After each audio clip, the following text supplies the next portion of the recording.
Que al igual que el fiscal general del Estado, la fiscal jefa de Madrid, también ha negado hoy ante el juez haber filtrado el correo del abogado del novio de Ayuso, donde reconocía un doble fraude fiscal. Pilar Rodríguez asegura además que es un documento al que pudieron acceder más de 60 personas.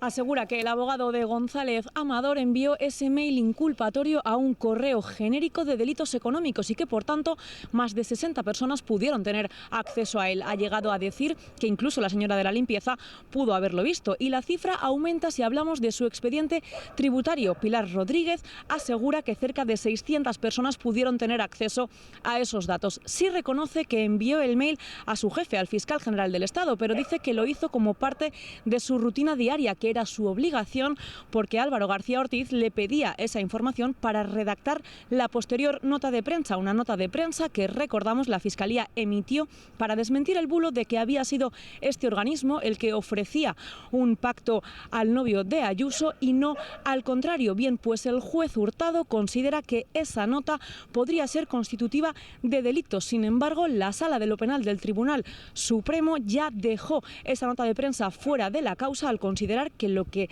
se publicaba en ella ya lo habían revelado diversos medios de comunicación.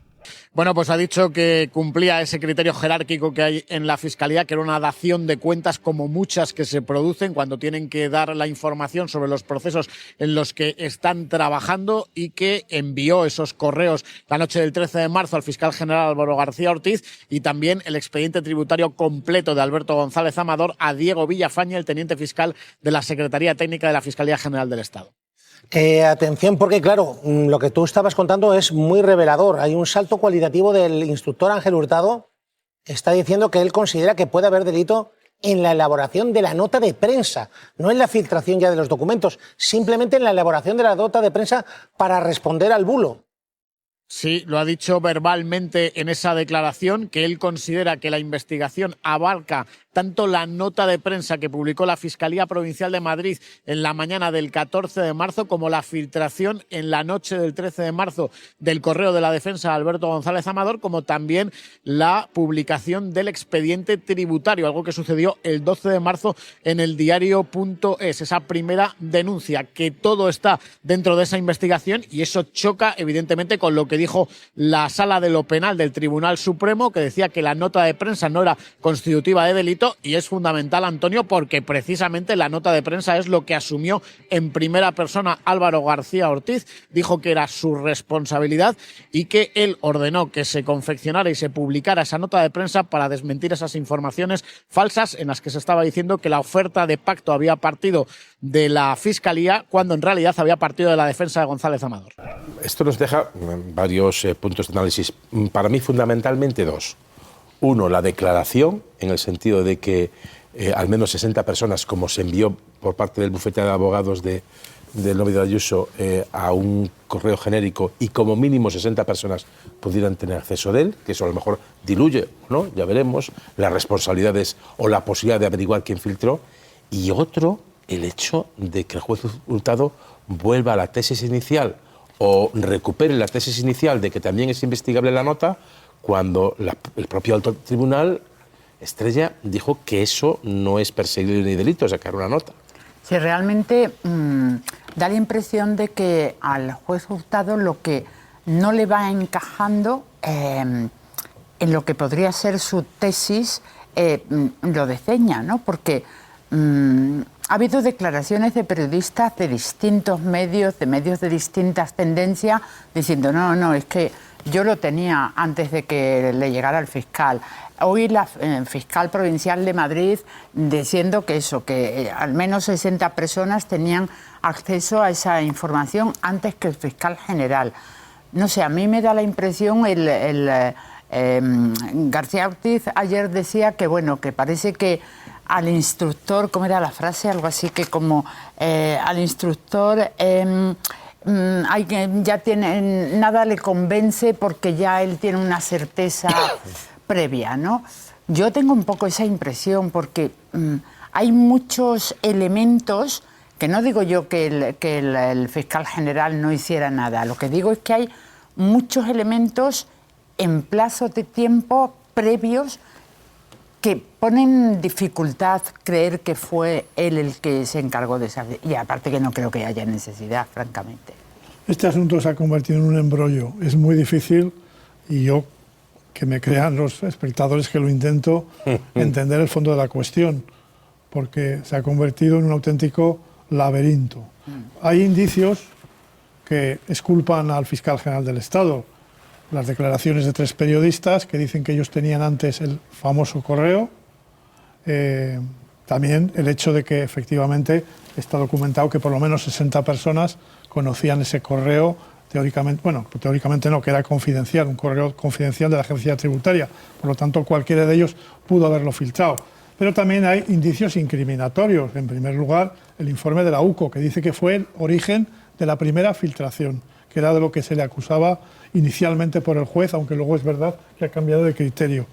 Está también el borrador del teléfono, que es sospechoso, no es pero una no prueba. No, es una prueba. La UCO hace esa prospección, pensamos esto, pero el borrado puede sospechar, pero como prueba... No es una prueba, no. Yo por eso he dicho indicios. Efectivamente, no es una pistola humeante, no es una prueba. Está también el testimonio de Almudena Lastra, que dice que sugiere que el fiscal general le presionó para que lo filtrara. En fin, hay elementos incriminatorios, pero también hay elementos exculpatorios. O sea, yo no me atrevo a dictar una sentencia. Sí.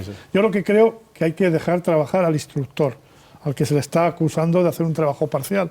Yo no puedo hacer esa afirmación. En cualquier caso, si se sienta en el banquillo, habrá un tribunal que lo juzgará, y yo creo que los hechos quedarán acreditados, sea su inocencia o su culpabilidad. En 2 cuestiones. Lo de el correo genérico más o menos ya se sabía.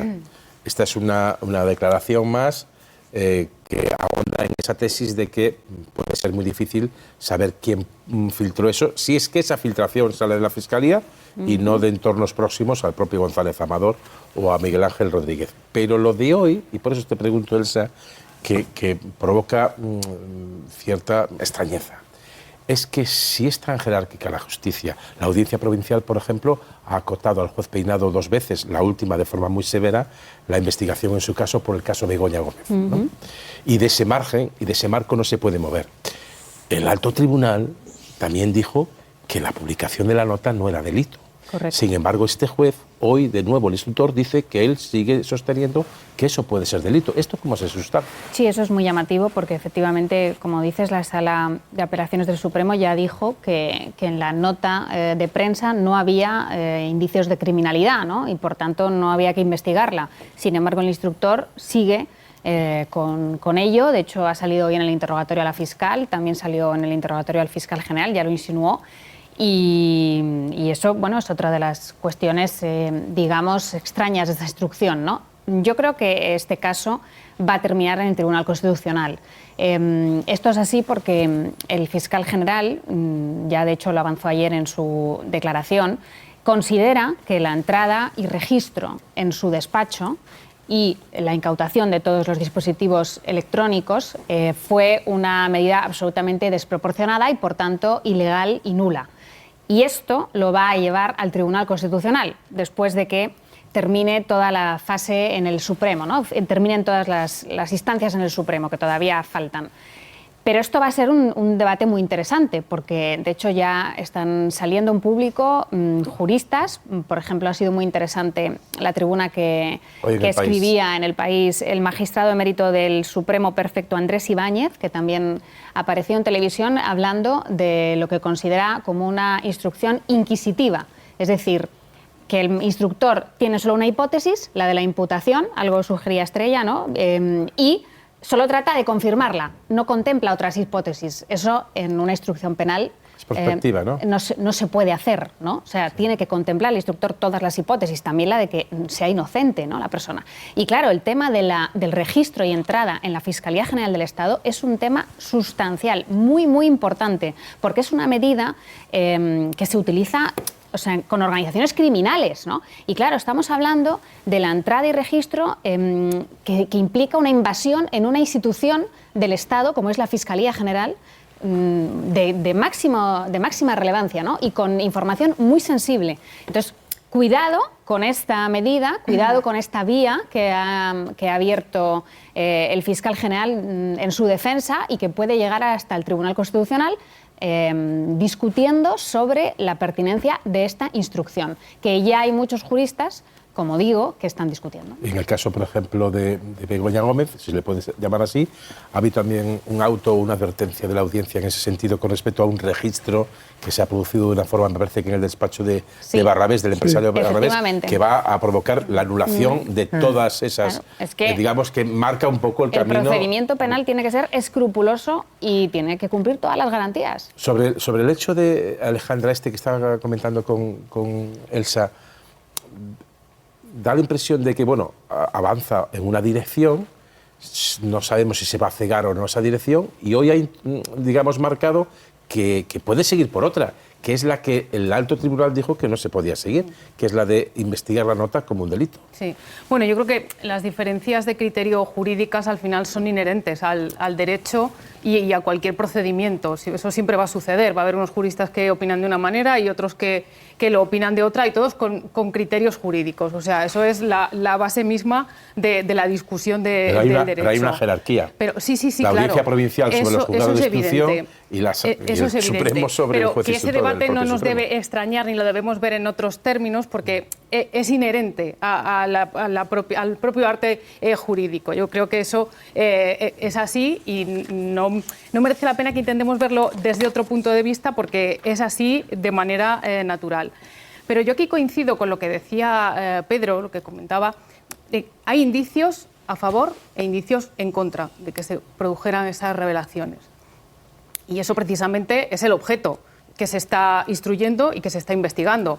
Yo honestamente creo que, dada la profusión de datos, pues los que estamos fuera poco podemos saber con certeza de lo que ha ocurrido ahí. Así que lo mejor es dejar que la justicia trabaje. Pero yo sí que creo que hay una cuestión importante, y es que al final el que está sentado, bueno, todavía no está sentado, pero el que está siendo investigado es el fiscal general del Estado, ni más ni menos, que es una institución importantísima. Y creo que el hecho de que él haya ido, evidentemente con su defensa armada, como no puede ser de otra manera, porque tiene derecho a defenderse, pero esa defensa hace un daño no solo a la institución, sino a todo el sistema judicial al que ha puesto en entredicho, que creo que es tan grave que probablemente tendríamos que haber vuelto atrás en el tiempo, y me parece que el hecho de haberse planteado una dimisión para evitar este daño alrededor y ejercer legítimamente su defensa y luego volver con mayor legitimidad, creo que habría sido mejor que el hecho de que un fiscal general esté imputado y esté en esta situación por el daño tremendo que se está causando,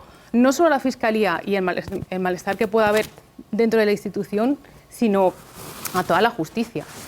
Claro, pero es que eso lleva también, ¿no?, a situar en una situación de indefensión al fiscal general, ¿no?, en la medida en la que alguien le acuse de algo y un instructor vaya adelante, pues bueno, ya siempre... Esto es el mismo caso que el de los políticos. Siempre estarían en esa Es muy duro, claro, es que es una situación... ¿no? Sí, claro. Es el mismo debate que la sociedad se abre también con los políticos. Claro, porque... y no creo que haya una decisión clara ni esté resuelto qué es lo bueno y qué es lo malo, porque efectivamente es una situación muy complicada en la que se pone a alguien en una tesitura muy difícil. Quiero decir que el daño también lo puede provocar la apariencia de instrucciones absolutamente imaginativas, ¿no? Y no sustentadas en derecho. De hecho, yo creo que también lo está provocando ya. Es decir, que estemos discutiendo, ¿no?, sobre bueno, procedimientos judiciales donde faltan bases sólidas y la ciudadanía tenga la percepción de que hay también un interés más allá del meramente jurídico, pues creo que también puede provocar daño a la justicia, ¿no? Porque es que si volvemos a analizar este caso, pues claro, es que el delito de revelación de secretos, o sea, se está juzgando a un fiscal, se está investigando a un fiscal general por dar una información aclarativa de una información que había sido ya divulgada de forma tergiversada, ¿no? Por cierto, sobre un delito, el del fraude fiscal, que de alguna manera tiene una dimensión pública, porque es que los perjudicados somos todos cuando hay un fraude fiscal. Es que esto también también tiene su interés. De hecho, la Fiscalía ya ha dado información, hoy lo ha dicho la fiscal en su declaración, ha dado información sobre otras causas de personajes de relevancia pública que habían defraudado a Hacienda, por ejemplo, Shakira, Cristiano Ronaldo. Es decir, es que los delitos contra la Hacienda son delitos contra todos también, ¿no? Dice que al final el juez Hurtado quiere pillar sí o sí al fiscal general, porque si ahora mismo tenemos encima de la mesa que la Sala de lo Penal del Tribunal Supremo, como ha dicho Medina, ya resolvió con respecto a la propia nota, si a día de hoy ya empiezan a haber voces, como por ejemplo la del perfecto Andrés Ibáñez, magistrado emérito del Tribunal Supremo, que escribe un artículo en El País y que plantea toda una serie de dudas, y es más, ese mismo artículo lo titula como imputación del fiscal general, un autovacío de justificación. Creo que cada vez más se está viendo cómo tenemos a un juez que trata de pillar de todas a un fiscal general, y mucho me temo que es al final con la intención de hacer daño a un gobierno.